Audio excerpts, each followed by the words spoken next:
Love this podcast? Support this show through the Acast supporter feature. It's up to you how much you give, and there's no regular commitment. Just click the link in the show description to support now. Strictly for the culture. Brothers and sisters, you have seen the t-shirts, the hats, the hoodies, the mugs in the hands of some of your favorite pro wrestling stars, podcasters, and influencers out there. And now it's time. Visit strictlyfortheculture.ca and you too can be part of the movement. Bigger than sweatshirts and commercial success, Strictly for the Culture aims to build with like-minded people and elevate their position in the world through knowledge, self-love, and a desire to unite. So what are you waiting on? Visit strictlyfortheculture.ca. Do it for the love. Do it for the knowledge. Most importantly, folks, do it strictly for the culture. You're locked in. Look at what we have here, folks. To the only show that matters. The cream of the crop. Duke Loves Rasslin. And there is no one that does it better than your host. I have come here to chew bubblegum and kick ass. The Duke. And I'm all out of bubblegum.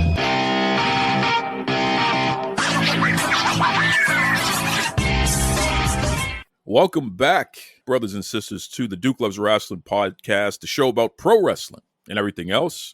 Let me tell you something.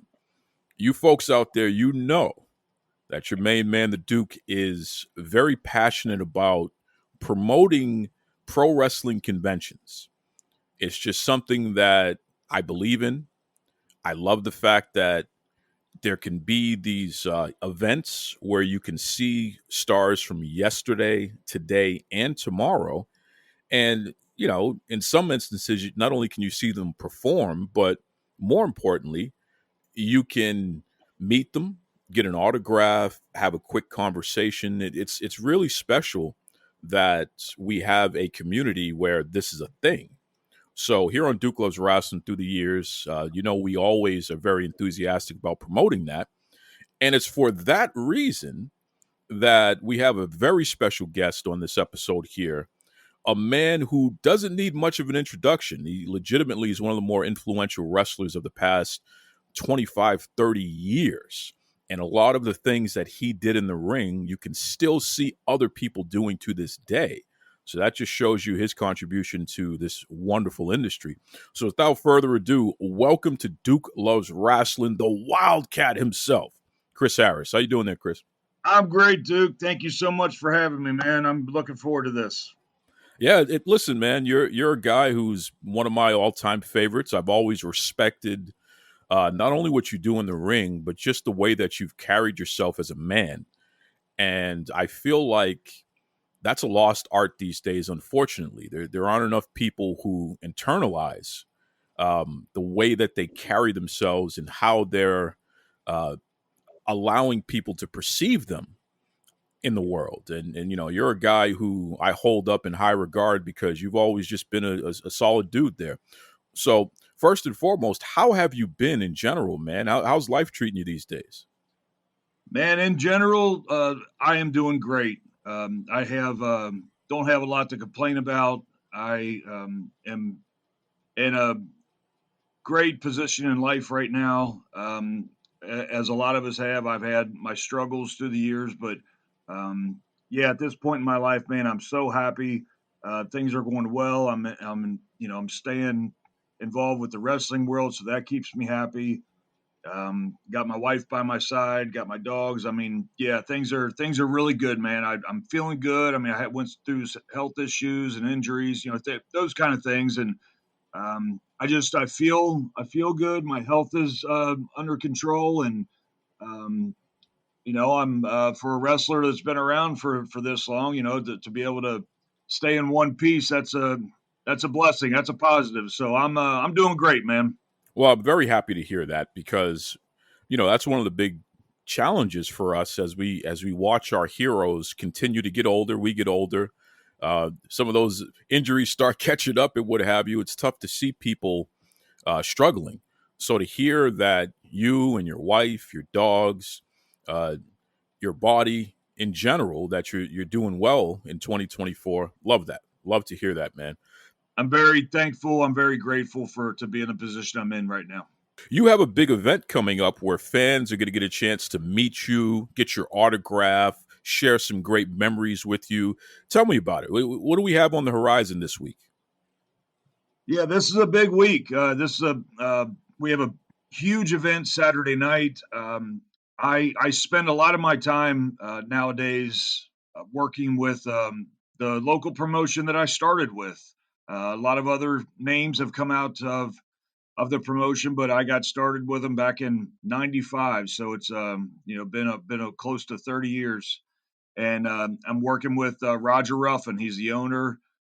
He has been an incredible leader for myself, my generation, the newer generation. He's a credible coach, trainer, promoter, booker, all that.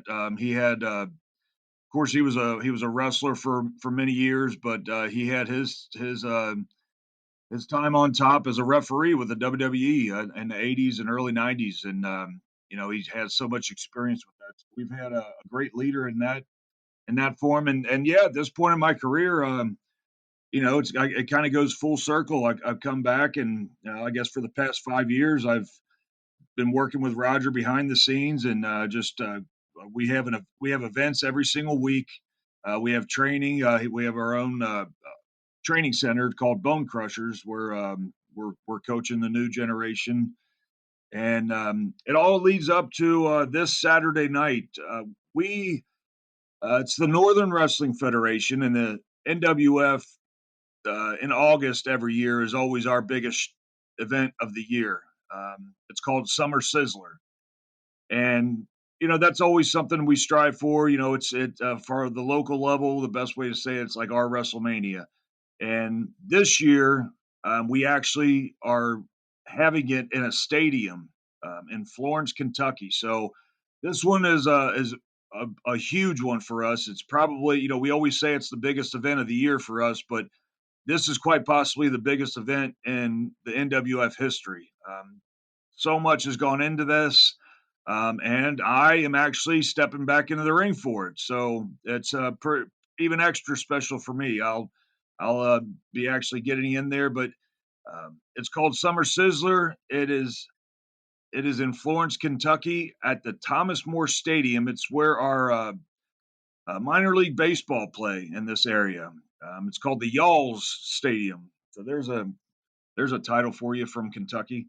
The Y'alls Stadium, Thomas More Stadium, and yeah, we have our own little fan fest as well. So not only the wrestling event, but before doors open at 4:30, and from 4:30 to 6:30, it's a lot of interaction with the fans and the wrestlers, and there's going to be games, and there's a play area for the kids, and just a lot of interaction that the fans can do with the wrestlers, and going to be some activities, and just those types of things. So such a huge event, but just a fun event as well for everybody. And we're calling on all of our NWF fans, but man, we've been around town just trying to promote this thing, and we really expect a lot of new eyes to see our promotion. So we're hoping to fill that place, and it's just I'm really excited about it. And then of course I'm working behind the scenes, but on top of that, I had to do my preparation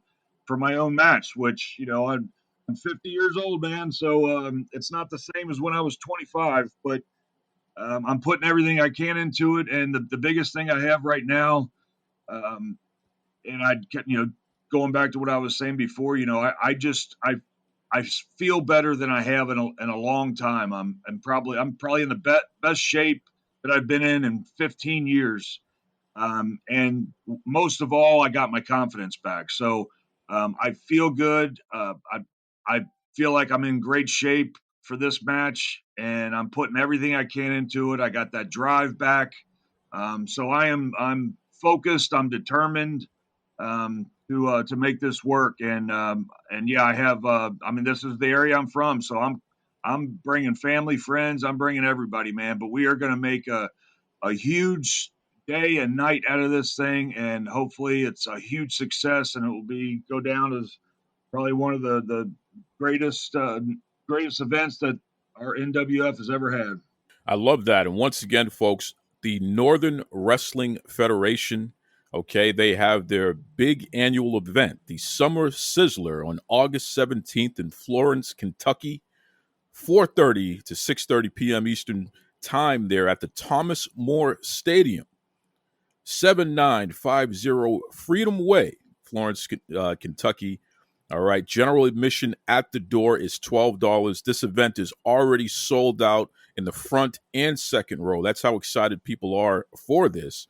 And you heard Wildcat just say he's got a big tri-state championship match against James Cross. We also have the heavyweight championship match. Pompano Joe is taking on Lord Crew. So this is definitely going to be an exciting event, folks. You get to see some great wrestling action. You get to meet some of the great stars there. Why wouldn't you want to show up? All right. So if you want more information, check out nwfwrestling.squarespace.com. You can order your tickets ahead of time there. So all you got to do is show up, have a great time. In fact, a great friend of the show, Big Mama, she's on that card as well. So, man, I can't wait. It sounds pretty exciting. And, you know, you brought a name up, and I definitely want to give a shout out there, Chris, to Roger Ruffin, a guy who's been in the industry for many, many years and has put so much into the industry on so many levels. The fact that he continues to run the NWF and provide a place for folks to wrestle and for fans to see pro wrestling as it used to be, you know, really serious and fun and a spectacle at the same time. It's great. So shout out to Roger Ruffin, and also shout out to our mutual friend, Steve Barber, who was able to put us all together here. Two great guys there. So I definitely wanted to make sure I give a plug. You know, I wonder about something, Chris, because I'm 41 years old. I'm going to turn 42 later this year. And I'm a guy who's been a lifelong wrestling fan. The first feud that I grew up watching was Ric Flair versus Harley Race. And I remember that. So that tells you where I'm coming from. But we have a generation today who are adults, and their first feud is John Cena versus Randy Orton. You know, it's literally something that happened 20 years later, right? And you've been in the business since 1994. So you're a guy who's had a vast career, almost 30 years you've been in the wrestling industry there. And you've had so many fantastic matches, especially tag team matches.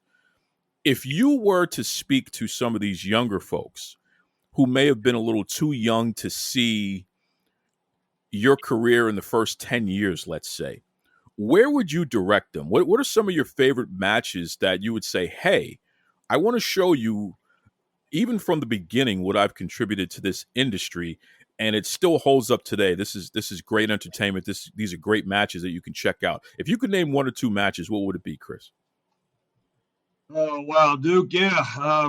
Man, we could talk all day about the new generation and their way of thinking. And, you know, I mean, I'll just go ahead. I'll say I'm one of those old school guys. I still believe that things that worked in the 80s or even 70s, you know, they still work now. Of course, times change. So let's bump it up, and the 90s still works. But yeah, it is interesting because I do a lot behind the scenes. I am part of the training and the coaching, and I work with these young guys constantly. And but I try to coach them the right way, the way I think things should be done, because I think everything needs to make sense, and it's not just a bunch of flashy moves that don't really mean anything. I want you to know where to do it and why you're doing it, and teach them some psychology. So yeah, I'm very hands on in that aspect, and of course there's a lot of frustration because you know they haven't been around, they don't know that side of it, and I'm biased from my childhood. You know, of course I think that's one of the best times in wrestling, but because there is so much history now, these guys do go back and look, and they do go back and watch and study, and I do encourage that with them. They know, I mean, they know where I come from, so they know what they're going to hear out of me. But yeah, I mean, as far as exact timelines and matches, I grew up watching wrestling in the '80s, and then of course, the early '90s before I became involved in '94. The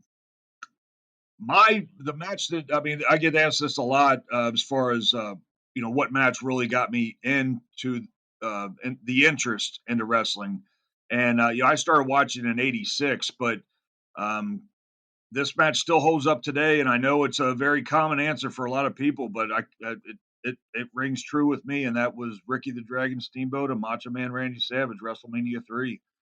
I think that match still holds up today, and I had started watching wrestling in '86, and of course I was interested because I kept tuning in, and what brought me back was the story, the just getting emotionally attached to it, and that's one of the things I kind of coach nowadays is what I was saying before. It's not just the moves. You got to get the people emotionally involved into your, whether it's your character, your match, your story, or anything like that. So when I saw what was going on with those two, I was tuned in, and of course, the draw was Hogan and Andre, so everybody wanted to see that. But when I saw Steamboat Savage and the crowd reactions and just the way it was the up and down, and just I was so into that it was after that I was as young as I was thinking I want in this.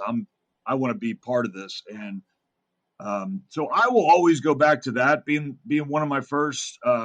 You mentioned Harley and Flair. I mean, yeah, you can't go wrong there because those two are going to go at it, and I'm all for some good hard hitting, slugging it out, and Harley would deliver, and Flair could back then could really stand up and give it right back to him. So you can't go wrong with those two as well. But that's the WrestleMania 3 match is what kind of got me. Another that kind of stood out to me that I really enjoyed from my childhood, '92 SummerSlam with Bret Hart and the British Bulldog, Davey Boy Smith.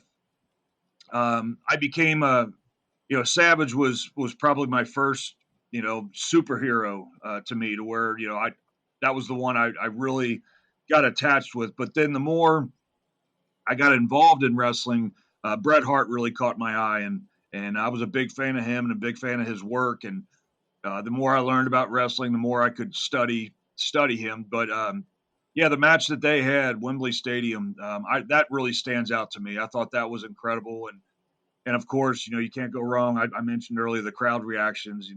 That so many people there, and they were on fire for the Bulldogs. So I love that match. I think Bret and Owen at WrestleMania 10. If you want a good classic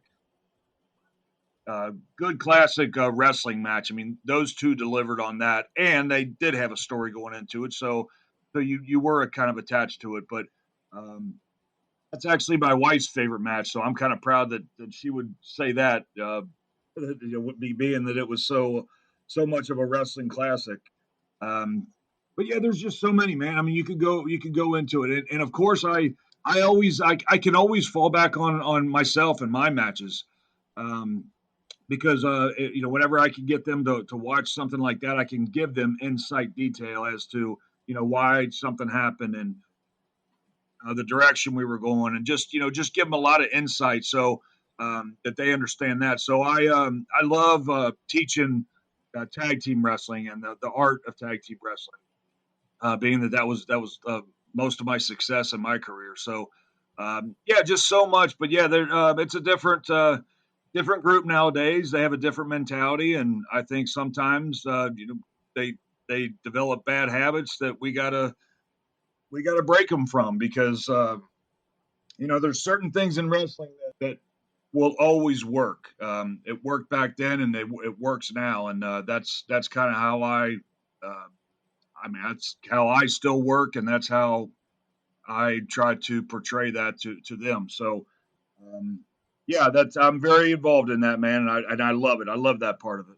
Well, and you got me here on the edge of my seat here, Chris. If you were to recommend one or two matches from your career that a younger fan who may, whether they are not old enough to remember or maybe they weren't even born, what are one or two matches from your career that they can look up right now and see, okay, that's Wildcat Chris Harris. That's the man right there.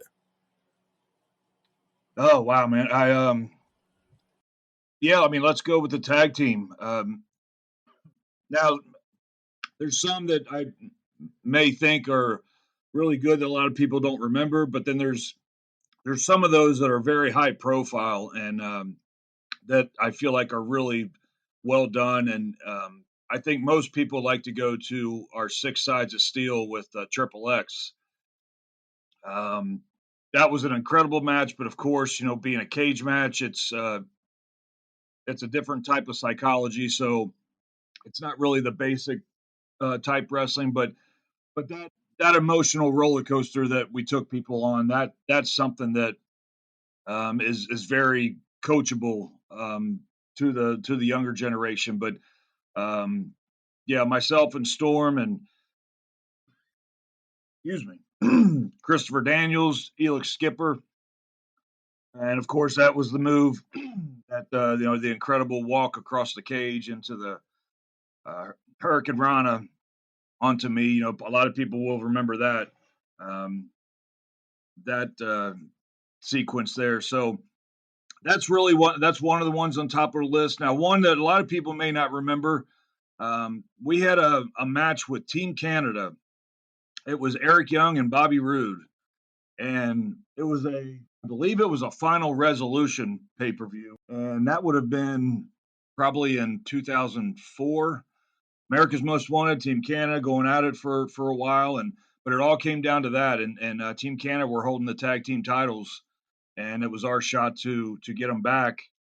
And that match to me was one of my favorites. It was one of the best. We were given some time, and the crowd was just once again when the crowd is right there for you, and they're excited, and they're right there for every part that we want them there for. And we couldn't have been working with two better heels, two better workers. I love those guys. I had a very tight friendship with those guys. But yeah, it was just that's one of my favorites that stands out. So yeah, if anybody wants to go back and take a look at that Final Resolution, I believe it was maybe 04. It could have been 05. Final Resolution sounds like it was a January pay-per-view, so it may have been 05. I should really know that stuff. But yeah, that's a good one. But then there's we had great matches with Triple X. We had some awesome matches with the Naturals. And then we once the Dudley Boys Team 3D came in, we had some incredible matches from them and learned so much. So we were, we may have been on top in TNA, but once those guys came in, we learned so much more about tag team wrestling that even we were being coached by those guys. And that was an incredible run. And we also got to get in the ring with the New Age Outlaws in TNA, and that was one of the top teams in the Attitude Era. So we got to work with a lot of great teams, and we had some incredible matches with so many of them. But I'll just throw a couple singles matches out there too. There was a time, I think it was 03, 04. I had a little singles run. Storm was hurt, and I had a quest for the NWA World Title, which was held by Jeff Jarrett, and that once that kind of culminated in our match at a pay-per-view was myself versus Jeff Jarrett for the NWA title, and I feel like that was a really defining moment for myself. Not only do I think it was a great match, and a lot of people can study that and learn from it, but also that kind of gave me the confidence back that I could still hang as a singles wrestler, because there's a huge difference between tag team and singles. I'd been so used to tag teams at that point for a couple years that I wanted to show that I could still hang if ever given that opportunity. And I did, and that really helped me out too. But then I also have to fall back on my matches against Storm. Once the America's Most Wanted split happened, man, we went at it. We tore into each other, and I think what people were really waiting for is the Texas Death Match that we had. A lot of people may remember that, and it was a brutal, bloody battle.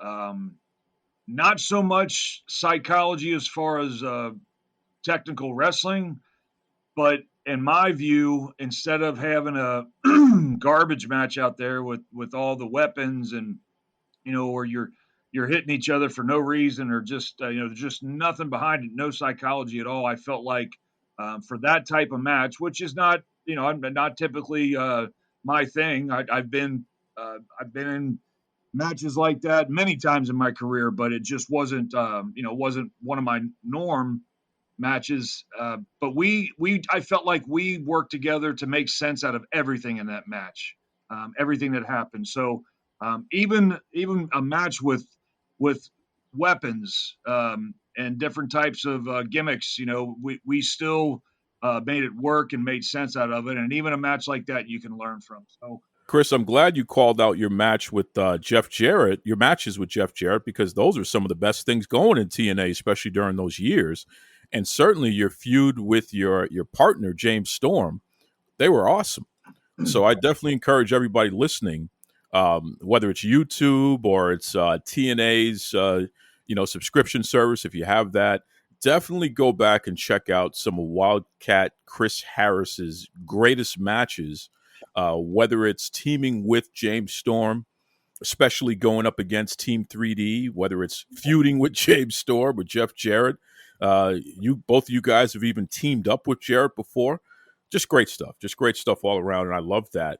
I can't let you go without asking about your wife, because you brought her up a few times, and you talk about how supportive she's been of you and what have you, and your dogs that you folks have.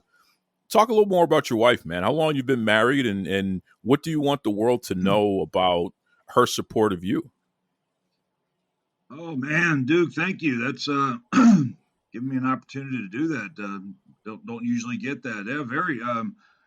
Thank you for that. I have. she's probably the number one thing about my life right now that has made the biggest impact and the biggest change with me. We've been married. We just hit our 5-year anniversary. We actually met 25 years ago. She was living in Nashville, and I was doing my traveling then. This was a couple years before TNA, but that's how I got hooked up with those guys. But I was wrestling a lot in Nashville, but just circle of friends and knew each other, and just throughout my travels, you keep in touch with certain people. There was a lot of people. I mean, Nashville was like a second home to me, so I had a lot of friends from that area. And you just kind of keep in touch over the years, and when I say keep in touch, I mean there may have been 5 years gone by where you don't talk. And I think it was about 2017. There was a reconnection somewhere on social media, and we just kind of after talking realized she was single, I was single at the time. Neither one of us had kids, and she was living back in Georgia. She's from there, and she started coming up to visit me in the Kentucky, Cincinnati area, and she just would make some weekend trips, and they just became very nice, very special. And it's funny, I'll always say I didn't see it going anywhere, especially with the distance, but somehow we made it work, and she wound up moving up here. We wound up getting married, and it was the best thing that could have ever happened with me. So many things had changed in my life, and in that time frame, I went through a pretty dark time in my life for many years, and I had to kind of pull myself out of that. And then she was the bonus on top of it that really helped. So got a great foundation for myself, and it was around that time that I started getting more involved back into wrestling. And she's very heavily involved in the wrestling too. I mean, just like any wife, I'm sure they get sick of it at times, and gosh, another wrestling thing. But she knows that's because she'll hear me get on some of the younger guys when I mean, when you get into wrestling, especially at the beginning, before you get anything full time, your weekends are gone. Your Saturday nights are busy for the rest of your life. And, I'm back to, even though I'm not in the ring, we're still busy every week. Every weekend we have events, and she's always a part of that. She's very hands on with my merchandise line, and as far as the promotion goes, she works hand in hand with Roger Ruffin's wife. She's we call her Big Mama. She's a wrestler, but also works behind the scenes. And my wife, her name's Shannon Harris. She does so much for the promotion as well, and just a huge supporter of mine. And I would not be in the position I'm in right now without her. She really helped kind of get my life back on track. And I just can't say enough about her. She's just a beautiful, beautiful person. And like I said before, we came into this with no kids, and we're both 50 now, so chances are that's not going to happen. So we just became we were animal lovers. So we have a couple dogs that, and you'll hear this from a lot of people that don't have kids, that we treat them like our kids. And so we love our little family here. Just bought a house earlier this year, new house. So a lot of great things happening on the personal front. And she's been right there with me through all of this.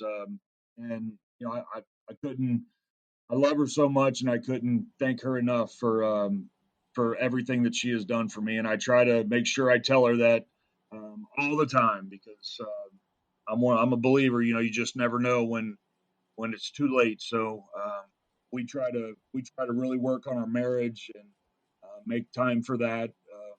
Aside from the busy schedules that we both live. But thank you so much, Dude, for giving me an opportunity to do that. I know that's not a lot of interest for a lot of wrestling fans, but when you've gone 30-year career and 50 years old, there's a lot in the past. And so what's going on right now with her and in my life, it's beautiful. And I love being involved and part of wrestling still. And as you mentioned before about the conventions, and I'm sure we'll mention it coming up, but just getting out there, and I getting to see everybody. And some of the best things for the wrestlers at the conventions is you get to hang out with some of your old buddies, and being able to talk over some old times.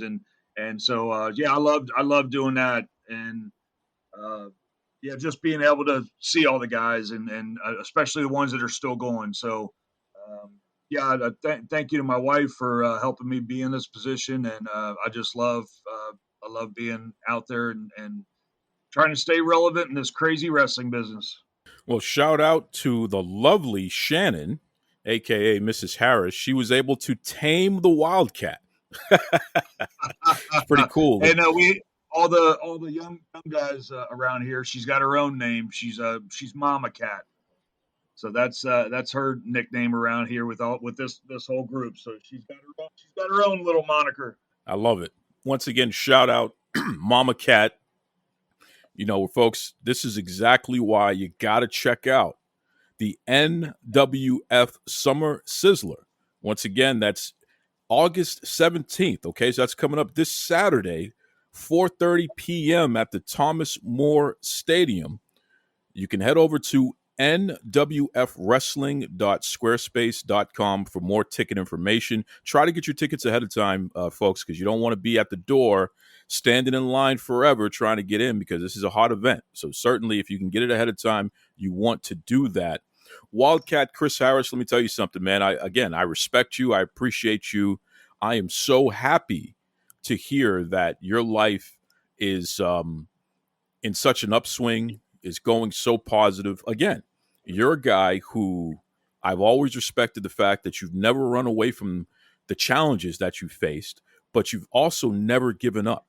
And you are a living testament to you can make it you can be all right on the other side. You just have to continue to grind, continue to believe in yourself, surround yourself with wonderful people, especially your lovely wife and what have you here. That's what it's all about, man. You're living the American dream, and it's beautiful to see. So I'll give you the last word here, Wildcat. Oh, thank you. Yeah, I mean, it's been a long road. I've had people ask me about my career. I'm very proud of what I've done. I had a great career. I had probably maybe a good 10 years on top. I'm just so thankful that I was able to do something that I had a dream for, and I sought out and I worked my ass off to get there. And I can look back and be very happy with that. And the best part is, once someone's career is over, a lot of our wrestlers, you have to go back to regular life, and that's definitely a part of what I do now. But the fact that I can stay involved with wrestling as much as I am, and it keeps me very busy. And no matter how crazy it gets, I always think back to myself. I'm doing what I love, and so I'm just very thankful for that. I'm thankful to have my wife next to me to take this ride with me, and yeah, just appreciate you and what you do, man. We couldn't do all this and the promotions and getting word out and stuff without people like you, man. So I really want to thank you for getting this out, and especially this huge event that we're doing, and getting all the info out there. I hope anybody that's hearing this that might be in the area, please come out and join us. And then, for the rest of the year, we got our own thing going. Storm and I still do our thing. We're doing, there's some conventions coming up that you can come check out, the Cowboy and myself. And actually, Duke, we're going to be we'll be up in New York sometime soon. I don't know how close that is to Boston, really, but we'll be in the New York area coming up in November. I believe it's November 9th. Storm and I will be up there doing a convention. So, yeah, you can, if you happen to be in that area up there, big convention up there, the New York area. And we are definitely looking forward to getting up there to see that. And hopefully we can make a trip to Boston at some point, man. I love Boston. Been there a few times and always enjoyed it. So hope to make it back up there. But yeah, still doing my thing when I'm traveling, and then here on the local front too. So thank you so much for everything you do and that you have done for us tonight. And can't wait for this Saturday night. And I hope everybody can come out and join us. Take it away, Tony Schiavone. This is Tony Schiavone, and we're desperately out of time on Duke Loves Rasslin.